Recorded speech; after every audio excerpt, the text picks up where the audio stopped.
और शंकर के यहाँ जो एक शब्द है मिथ्या, उसको लेके बड़ा समाज में कंफ्यूजन रहता है। आप बताएं कि मिथ्या का क्या मतलब है शंकर के यहाँ, और क्या सच में जगत मिथ्या है?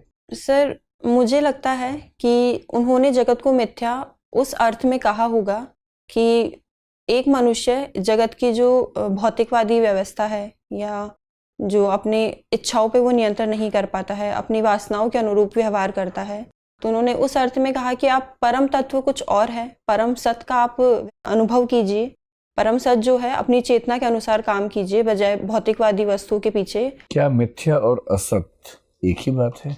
जब शंकर कहते हैं कि जगत मिथ्या है, तो क्या वो ये कहते हैं कि जगत असत्य है, या इन दोनों में कोई अंतर है? जी सर। मैं आपसे इसलिए पूछ रहा हूँ क्योंकि आप पीएचडी कर रही हैं अद्वैत वेदांत पर। सर, जगत को मिथ्या कहना अलग बात है और जगत को असत कहना अलग बात है। बहुत बढ़िया, समझा के बताइए कैसे।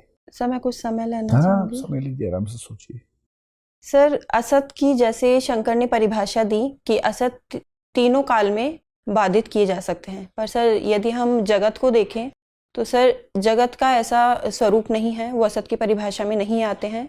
उन्हें सिर्फ व्यवहारिक स्तर में वो सत्य माने जाते हैं, लेकिन यदि हम पारमार्थिक स्तर पे जाते हैं तो जगत तब मिथ्या माना जाता है। तो सर बहुत बढ़िया, जब इतना क्लैरिटी है तो फिर आप क्यों घबरा रही हैं बताने से? बहुत अच्छी बात है।